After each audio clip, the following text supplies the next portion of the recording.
জাহান্নামে দেখেছি বেশিরভাগ অধিবাসী, জাহান্নামের বেশিরভাগ মানুষ হচ্ছে উম্মতে মুহাম্মাদীর নারী জাতি। বলেন নাউজুবিল্লাহ। এই নারী জাতি মানে আমার বোন, আপনার মা, আপনার স্ত্রী, আমার বোন, আমার মা, আমার স্ত্রী, আমাদেরই তো। নারী কি আমাদের বাইরে? কেন তারা জাহান্নামে যাবে? নবীজি বলছেন কয়েকটা কারণ। এক, তারা বেশি বেশি লানত এবং অভিশাপ করে। এক। দুই, তারা এমন কিছু কাপড় পরে শেষ জামানায় বাইরে ঘুরবে যে কাপড়গুলো পরেও তারা নগ্ন থাকবে। দুই, অর্থাৎ বেপরদামির কারণে। তিন, তারা বুক পিঠ চাপড়ায়, প্রলাপ বিলাপ করে, এটা একটা কারণ। চার, তারা স্বামীর সাথে কখনো কখনো কুফরি করে। কেমন? স্বামী সারা জীবন যদি তাদের ভরণ পোষণ ভালোবাসা দিয়ে যায়, কোনো একদিন যদি কোনো সমস্যা সৃষ্টি হয়, বলবে যে সারা জীবন তোমার কাছে কিছুই পাইলাম। এই সব কিছুর ঊর্ধ্বে একটা কারণ আছে, এই সব কিছুর ঊর্ধ্বে একটা কারণ আছে। সেটা হলো, শোনেন, তাদের উদ্ধত মস্তকটা আল্লাহ পাকের বিধানের সামনে সহজে অবনত হতে পারে না, চায় না। এগুলো কিন্তু সব মেয়েদের জন্য নয়, উম্মতে মুহাম্মাদীর একটা অংশের মেয়েদের জন্য আল্লাহ নবী এইসব কথা বলেছেন। আবার এমনও মেয়ে আছে, শোনেন, এমনও মেয়ে আছে যারা ঈমান আমল টিকে রাখার জন্য না খেয়ে থাকতেও রাজি আছে। এমনও মেয়ে আছে, এমনও বহু দিনী মেয়ে আছে আমাদের সমাজে যারা ঈমান আমল ধরে রাখতে চায়, পরিবার তাকে রাখতে দেয় না। ফেরাউনের ঘরে থেকেও একজন মেয়ে জান্নাতে গিয়েছে, গিয়েছে কি না? গিয়েছে। অতএব আমরাও যে দুধে ধোয়া তুলসী পাতা এমন নই, আমাদের মধ্যে বহু খারাপই আছে। কিন্তু নবীজি এখানে স্পেশালি বলেছেন যে শেষ জামানার মেয়েরা, নিসাউন কাসিয়াতুন আরিয়া, যারা কাপড় পরে নগ্ন থাকবে, মহিলাতুন মামিলাত, যারা অন্যকে আকৃষ্ট করবে, অন্যের দিকে আকৃষ্ট হবে, এরা জান্নাতে যাবে না, জান্নাতের গন্ধও পাবে না। নবীজি বলেছেন আমি জাহান্নামে দেখেছি বেশিরভাগ নারী জাতি। এখানে আমার মা, আমার বোন, আপনার মা, আপনার বোনের সতর্ক হওয়ার কি হেদায়েত আছে কি নাই? আর এই মেয়েদেরকে চালাই কি আমরা না অন্য কেউ? আমরাই তো আমাদের পরিবারকে চালাই কি না? আমরাই তো খাওয়াই পড়ে নাকি? তাহলে আমাদের পরিবারের বোনেরা কি পর্দা করতে পারবে না? প্রতিষ্ঠা করতে পারবেন না? পরিবারের আমাদের মায়েরা, বোনেরা, স্ত্রীরা পর্দা করবে না? এই দায়িত্ব আমাদের না? পরিবারের কর্তা আমরা নই? আল্লাহ কি আমাদেরকে জিজ্ঞাসা করবেন না? অতএব আমরাও যেন সতর্ক হয়ে যাই, আল্লাহ পাক তৌফিক দান করুন। এই জন্য বলি, বিয়ে করতে হলে আগে দিনদারিতা দেখবেন, তারপর বিয়ে করবেন। দুনিয়াদারিতা দেখে বিয়ে করলে পরে পস্তাবেন। ছেলে মেয়ের উভয়ের প্রতি একই নসিহত, বিয়ে করতে যদি হয়, বিয়ে যদি করতেই হয়, তাহলে দিনদারিতা দেখে বিয়ে করুন। তারপর দেখবেন যে মেয়ের বংশ কেমন, সৌন্দর্য কেমন, এই সেই পরে দেখবেন। আগে দেখবেন দিনদারিতা ঠিক আছে কিনা। ছেলের ক্ষেত্রে একই বিধান। আগে দেখতে চান না কত বড় চাকরি করে, কত প্রপার্টিজ আছে, কত বড় বাড়ি, এগুলো পরে দেখবেন। আগে দেখবেন ছেলে নামাজ পড়ে কিনা, ছেলের মধ্যে সুন্নত আছে কিনা, এইগুলো আগে দেখবেন। এই বিয়ে নিয়ে প্রচুর জাহিলিয়াত সমাজে আছে, এই কারণেই পরিবারগুলো এখন ভেঙে যাচ্ছে। আল্লাহ পাক আমাদেরকে সুন্নাহ মেনে চলার তৌফিক দান করুন, বলি আমিন। নবীজি এখানে বলেছেন আমি জাহান্নামে দেখেছি বেশিরভাগ অধিবাসী নারী জাতি। আমাদের বোনদেরকে রিকোয়েস্ট করবো, সতর্ক হয়ে যান, আল্লাহর ওয়াস্তে সতর্ক হয়ে যান। কেন? শোনেন, কেন নবীজি বললেন, এই পয়েন্টটা একটু ভালো করে বোঝেন। কেন নবীজি এই উম্মতের মধ্যে বেশিরভাগ মেয়েকে জাহান্নামী বললেন? আপনি একটু চিন্তা করেন তো, এই উম্মতের মধ্যে কি এমন হয়েছে, এই উম্মতের মেয়েদের সাথে কি এমন হয়েছে যার ফলে মেয়েদেরকে আর ঘরে রাখা যায় না, সব বাইরে চলে আসতেছে? কি হয়েছে এই উম্মতের মেয়েদের সাথে? এই প্রবলেম তো আগে 200-500 বছর আগে ছিল না। 500 বছর আগে আপনি কি কোনো মেয়েকে দেখেছেন আমাদের মেয়েদের মতো বেপর্দায় সারা রাস্তাঘাট, গ্রামগঞ্জ, একদম অফিস আদালত, বাজার ঘাট সব ঘুরে বেড়াচ্ছে? দেখেছেন 500 বছর আগে, 300 বছর আগে, 200 বছর আগে? লাস্ট সমসাময়িক সময় কি এমন হলো যে মেয়েদেরকে আর ঘরে রাখা যায় না? আমি একটা শব্দ বলে দিই, বাসায় গিয়ে রিসার্চ করবেন, সব বলে দিব না। লাস্ট 100-200-300 বছরে একটা মুভমেন্ট, একটা আদর্শ ছড়িয়ে পড়েছে বিশ্বের বুকে, তার নাম হলো ফেমিনিস্ট রেভলিউশন। মনে থাকবে, ফেমিনিস্ট রেভলিউশন। এটা নিয়ে ঘাটাঘাটি করেন, বুঝতে পারবেন কেন জাহান্নামের বেশিরভাগ অধিবাসী জাহান্নামে যাবে, নারীরা কেন জাহান্নামে যাবে বেশি বেশি। এই মুভমেন্টটা নিয়ে পড়াশোনা করলেই বুঝতে পারবেন। আল্লাহ পাক আমাদেরকে বোঝার তৌফিক দান করুন, অন্তরের চোখ খোলার তৌফিক দান করুন। নবীজি আরো বলছেন আমি জাহান্নামে গেলাম, জাহান্নাম আমাকে দেখানো হলো, এবং সেখানে আমি একজন ফেরেশতাকে দেখলাম। কি দেখলাম? এই ফেরেশতা আমাকে দেখে হাসে নাই। সবাই মনোযোগ দেন, মেরাজের রাতের সবাই নবী সাল্লাল্লাহু আলাইহি ওয়াসাল্লামের সাথে হাসি মুখে সাক্ষাৎ করেছেন এই ফেরেশতা বাদ দিয়ে। নবীজি বললেন জিবরাইল আলাইহিস সালামকে, সে এত গম্ভীর কেন, তার চেহারা হাসি নাই কেন? জিবরাইল আলাইহিস সালাম বলছেন, যখন থেকে আল্লাহ পাক তাকে জাহান্নামের দায়িত্ব দিয়েছেন, যেদিন থেকে আল্লাহ পাক এই ফেরেশতাকে জাহান্নামের দায়িত্ব দিয়েছেন, ওই দিন থেকে তার চেহারার হাসি চলে গেছে। আর কিছু বলতে হবে? কেন হাসি চলে গেল? খুশিতে? জাহান্নামে আল্লাহ পাকের আযাব এবং এই আযাবের দায়িত্ব পালন করতে গিয়ে তার চেহারা থেকে হাসি চলে গেছে। নবীজি জানালেন তার নাম হচ্ছে মালিক। কি নাম? মালিক। আমরা দোয়া করি আমরা যেন তার সাক্ষাৎ না পাই, আমরা দোয়া করি আমরা যেন তার সাক্ষাৎ না পাই। আমিন। এবার নবী সাল্লাল্লাহু আলাইহি ওয়াসাল্লাম আসছেন, আসার সময় সুঘ্রাণ পাচ্ছেন। সুঘ্রাণ। ও একটা কথা বলি নাই, জান্নাতে তিনি যখন দেখলেন, সেখানে দেখলেন যে এখানে বেশিরভাগ অধিবাসী হচ্ছে এই উম্মতের গরিব মানুষরা। এই উম্মতের কারা? গরিব মানুষ, টাকা পয়সা কম, এত হিসাব কিতাব নাই, পাঁচ ওয়াক্ত নামাজ পড়ে, রোজা রাখে, সাধ্যমতো দান সদকা করে, সত্য কথা বলে, জান্নাতে চলে যাবে ইনশাআল্লাহ। গরিবদের 500 বছর আগে। কত বছর আগে? তার মানে এই উম্মতের যদি কেউ গরিব হয়ে থাকি আমরা, কষ্টের কিছু আছে? ইনশাআল্লাহ কষ্টের কিছু নাই। তারপর নবীজি আসছেন, তিনি বলছেন যে আমি একটা মিষ্টি জান্নাতি সুঘ্রাণ পেলাম।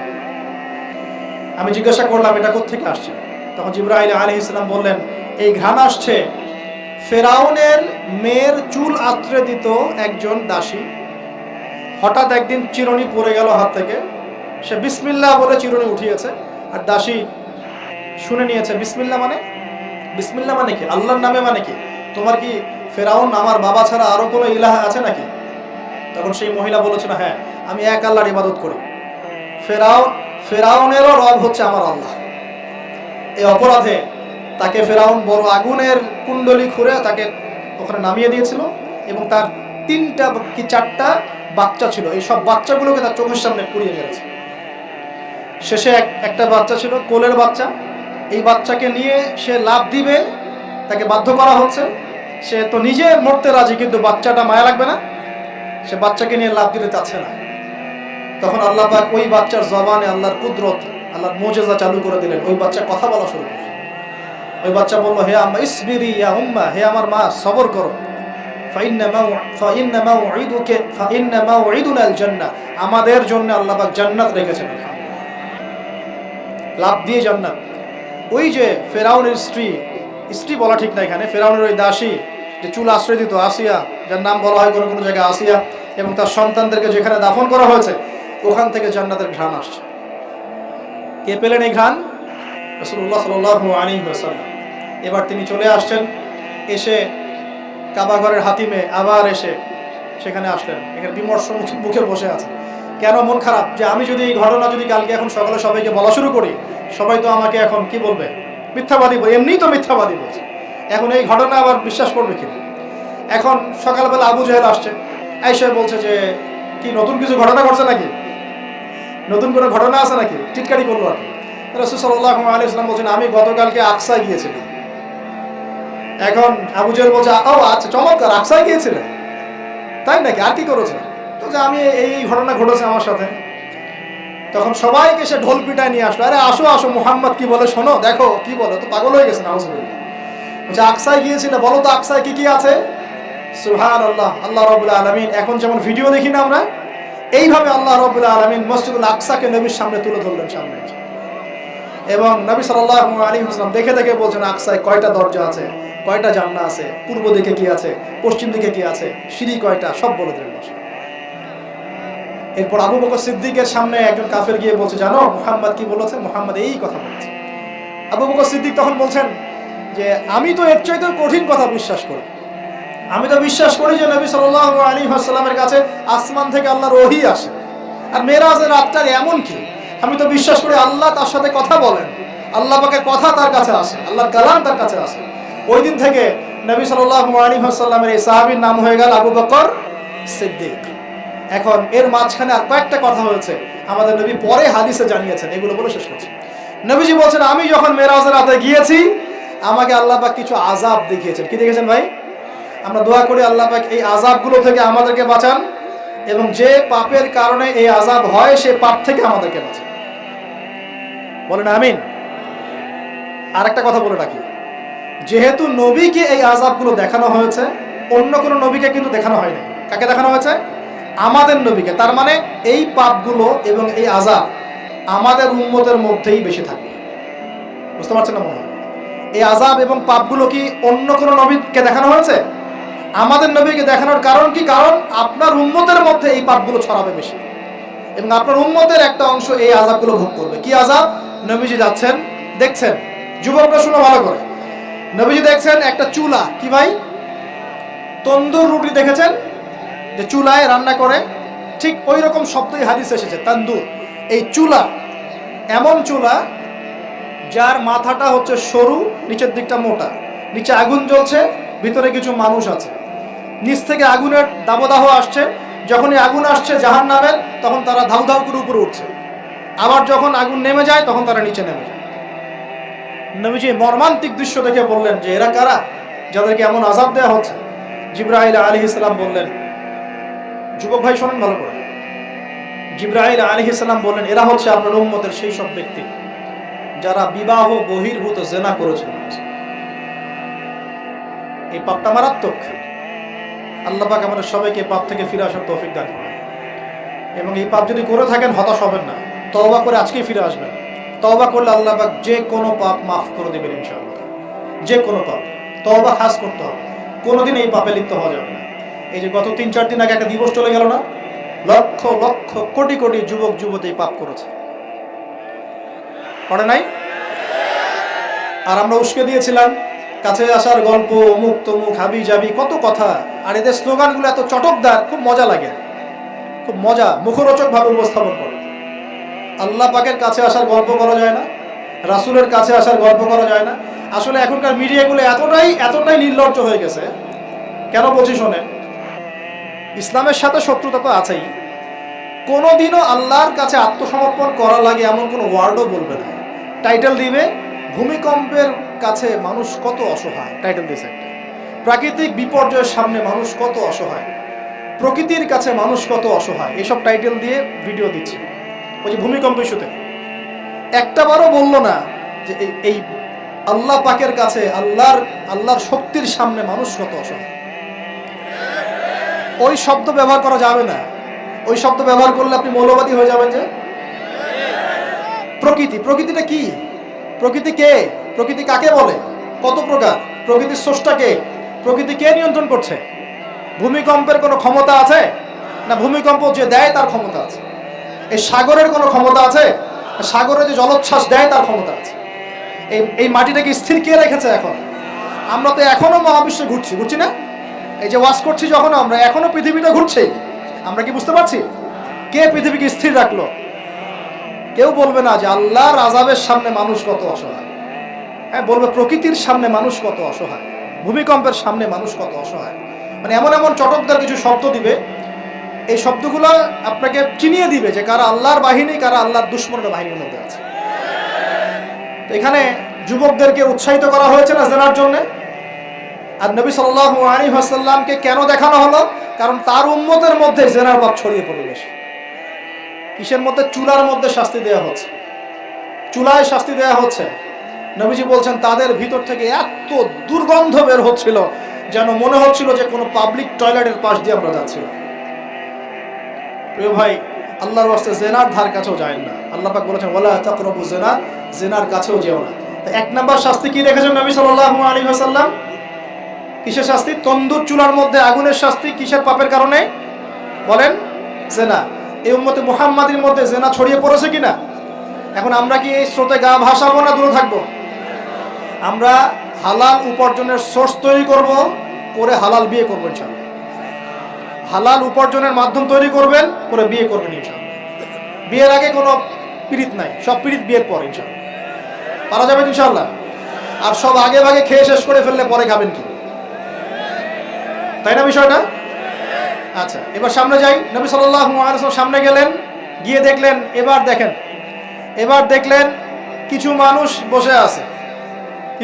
বসে আছে, সামনে আছে টাটকা তরতাজা গোশত, একদম ধোঁয়া উঠতেছে, একদম মনে করেন ওই কালা ভুনার মতো। আর পাশে রাখা আছে পচা, নোংরা, আবর্জনাময় গোশত। এই মানুষগুলো ভালো গোশত খাচ্ছে না, এই মানুষগুলো পচা গোশতগুলোই খাচ্ছে, দুর্গন্ধযুক্ত। নবীজি বললেন এরা কারা? নবী সাল্লাল্লাহু আলাইহি ওয়াসাল্লামকে বলা হচ্ছে এরা আপনার উম্মতের সেই সব ব্যক্তি যারা বিবাহিত, ভালো করে শোনেন, এরা আপনার উম্মতের সেই সব ব্যক্তি যারা বিবাহ বহির্ভূত সম্পর্ক করেছে, মানে বিয়ে করার পরেও, বাসায় স্ত্রী থাকার পরেও বাইরে জেনা করেছে, বাসায় স্বামী থাকার পরেও বাইরে জেনা করেছে। এখন আমাকে বলেন তো, উম্মতে মুহাম্মাদের মধ্যে সমকালীন সময় এই ফিতনাটা ছড়িয়ে পড়ে নাই? পরকীয়া ছড়িয়ে পড়ে নাই? এটা হলো পরকীয়ার স্পেশাল শাস্তি। কারণ পবিত্র হালাল ফ্রেশ জিনিস ওদের ঘরে ছিল, খাইতে ভালো লাগে না, ওদের নোংরা পচা জিনিস খেতে ভালো লেগেছে। আল্লাহ পাক কিয়ামতের মাঠেও ওই এবং বারজাখের জীবনেও ওই একই শাস্তি দিবেন ইনশাআল্লাহ। আর এখন তো মিডিয়ার মধ্য দিয়ে এই যে বিভিন্ন সিরিয়ালস, নাটক, হাবি জাবি, এগুলোর মধ্য দিয়ে এটাকে উস্কে দেওয়া হচ্ছে, এটাকে অ্যাভেলেবেল করে ফেলা হয়েছে। আর যারা বড় বড় শহরে থাকে এগুলো তো ফিতনা আরও বেশি, আরও বেশি। আল্লাহ পাক আমাদের মা বোনদেরকে বোঝার তৌফিক দান করুন, আর আমাদের ভাইদেরকেও বোঝার তৌফিক দান করুন। আমাদের সবাইকে আল্লাহ পাক পরকীয়ার মতো নোংরা পাপ থেকে হেফাজত করুন, বিবাহ বহির্ভূত সম্পর্ক থেকে হেফাজত করুন। আরও সামনে যান, নবীজি দেখলেন এবার একটা রক্তের নদী। কিসের নদী ভাই? প্রশ্ন করব কেন রক্তের নদী, উত্তর দিতে হবে। ওই রক্তের নদীতে আল্লাহ পাক কিছু মানুষকে রেখেছেন, ফেরেশতারা পাথর দিয়ে তাদের মাথা ফাটিয়ে দিচ্ছে, পাথর ছিটকে অন্য জায়গায় চলে যাচ্ছে, পাথর নিয়ে আসার মুহূর্তের মধ্যেই মাথা আবার জোরে লেগে যাচ্ছে, আবার পাথর দিয়ে মাথা ফাটিয়ে দেওয়া হচ্ছে, আবার পাথর ছিটকে চলে যাচ্ছে। নবীজি জিজ্ঞাসা করলেন এরা কারা যাদেরকে শাস্তি দেওয়া হচ্ছে? নবী সাল্লাল্লাহু আলাইহি ওয়াসাল্লামকে জিবরাইল আলাইহিস সালাম বললেন এরা আপনার উম্মতের সেই সব ব্যক্তি যারা সুদখোর ছিল।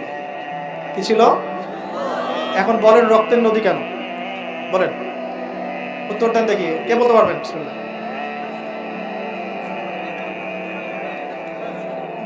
মাশাআল্লাহ, মাশাআল্লাহ, শুকরিয়া। সুদের মধ্য দিয়ে এক শ্রেণীর মানুষ ধনী হয় আর এক শ্রেণীর মানুষ গরিব হয়। সুদের মধ্য দিয়ে গরিব মানুষের রক্তটাকে চুষে খাওয়া হয়।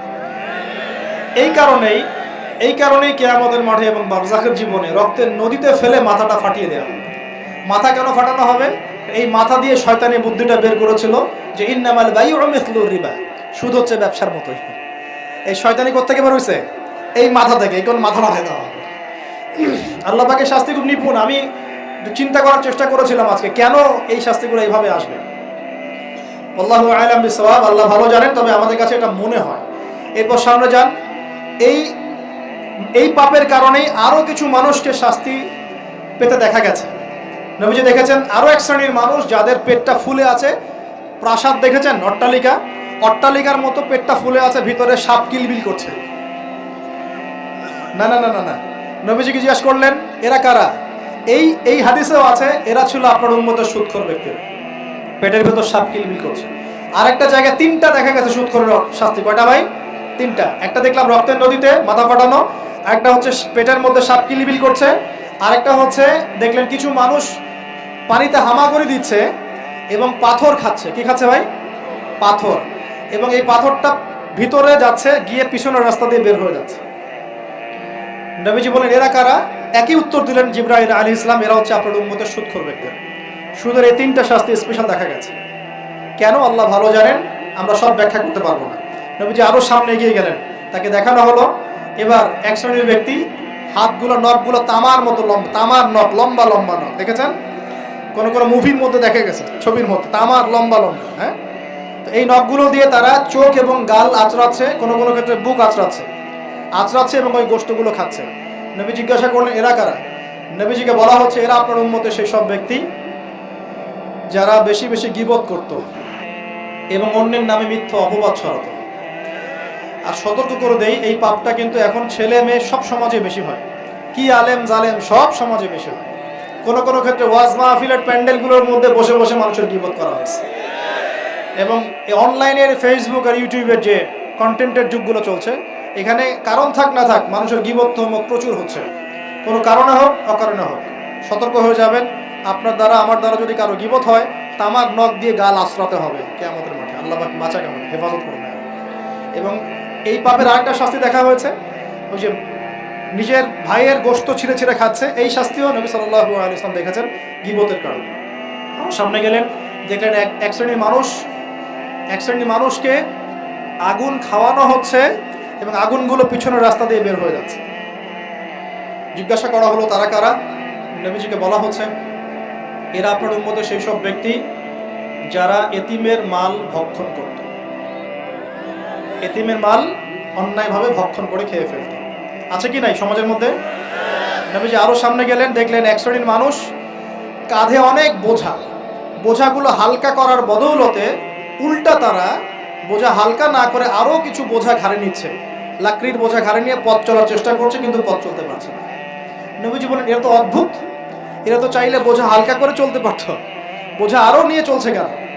নবীজিকে বলা হচ্ছে, এরা আপনার উম্মতের সেই সব ব্যক্তি যারা দায়িত্ব যতটুকু নিয়েছিল অতটুকু তো পালন করতে পারতোই না, আরো দায়িত্ব চেয়ে নিত মানুষের কাছে। দায়িত্ব চেয়ে নেওয়ার সংস্কৃতি চলছে না এখন? যোগ্যতা থাক আর না থাক, মানুষ দায়িত্ব চাচ্ছে না। দায়িত্ব না দিলে লাভ করে, যোগ্যতা থাক না থাক মানুষকে দায়িত্ব চেয়ে নিচ্ছে কিনা? দায়িত্ব নেওয়াটা বড় কথা নয়, পালন করাটা বড় কথা। না করতে পারলে এই শাস্তি ভোগ করতে হবে। আল্লাহ পাক আমাদের সবাইকে হেফাজত করুন, আমিন। এবার সামনে গেলেন, দেখলেন এবার তো মুশকিল। সামনে গিয়ে দেখলেন এক শ্রেণীর মানুষ, এক শ্রেণীর মানুষ, কয়েকটা মানুষ না, এক শ্রেণীর মানুষ যাদের জিহ্বাগুলোকে, ঠোঁট আর জিহ্বাগুলোকে আগুনের কেচি দিয়ে কেটে ফেলা হচ্ছে। নবীজি বললেন, এরা কারা? রাসূল সাল্লাল্লাহু আলাইহি ওয়াসাল্লামকে বলা হচ্ছে, এরা আপনার উম্মতের সেই সব ব্যক্তি যারা ছিল ওয়াইজ বক্তা, আলেম ওয়াইজ বক্তা, যারা মানুষের সামনে দ্বীনের কথা বলতো কিন্তু নিজেরাই সেই দ্বীনের প্রতি আমল করত। আল্লাহ রাব্বুল আলামিন আমাকে এবং আপনাদের সবাইকে এই মর্মান্তিক শাস্তি থেকে বাঁচান। যা বলবো তার উপর আমল করার তৌফিক দান করুন, যা জানবো তার উপর আমল করার তৌফিক দান করুন। যা বলি আমল করি না সেটা প্রয়োজনে বলার দরকার নাই, যেটা আমল করি না সেটা প্রয়োজনে বলার দরকার নাই। আল্লাহ পাক আমাদেরকে রাসূলের সুন্নাহ মাফিক দাওয়াতি কাজ করার তৌফিক দান করুন এবং এই শ্রেণীর বক্তার অন্তর্ভুক্ত হওয়া থেকে আল্লাহ পাক আমাদেরকে বাঁচান। এইভাবে তিনি আরো বেশ কিছু শাস্তি দেখলেন, তারপর তাকে ফিরিয়ে আনা হলো। এই মেরাজের ঘটনা এইভাবে শেষ হলো। এখন এই পুরো মেরাজের ঘটনা আমরা যা শিখলাম, রাসূলুল্লাহ সাল্লাল্লাহু আলাইহি ওয়াসাল্লামের এই মেরাজ উম্মতে মুহাম্মাদের জন্য খাস কিনা, আমাদের জন্য খাস কিনা? এরকম ঘটনা কি বিশ্বে আর কোথাও ঘটেছে? এই পুরো হিস্ট্রির মধ্যে কি এরকম ঘটনা কখনো ঘটেছে? অন্য কোন নবীর সাথে ঘটেছে? অন্য কোন উম্মতের সাক্ষী আছে? আমরা সাক্ষী আছি, আমাদের নবীর সাথে ঘটেছে। আমাদের নবীর ক্ষেত্রে জীবনে এই বিস্ময়কর ঘটনা একবার ঘটেছে। আল্লাহ পাক কি কোনো নবীকে তার কাছে নিয়ে ওহী করেছেন? আসুন এই মেরাজে যে বিষয়গুলো আমরা শিখলাম, আমরা সবাই এর উপর আমল করার চেষ্টা করি। আল্লাহ পাক তৌফিক দান করুন। প্রথম কথা, 5 ওয়াক্ত নামাজ হাদিয়া এসেছে, ছাড়বো কি ইনশাআল্লাহ? আল্লাহ পাক সবাইকে 5 ওয়াক্ত নামাজ পড়ার তৌফিক এনায়েত করুন, বলি আমিন। 2 নাম্বার, সূরা বাকারার যে শেষের আয়াতগুলো সেগুলো আমল করবো তো ইনশাআল্লাহ? আল্লাহ তৌফিক এনায়েত করুন, বলি আমিন।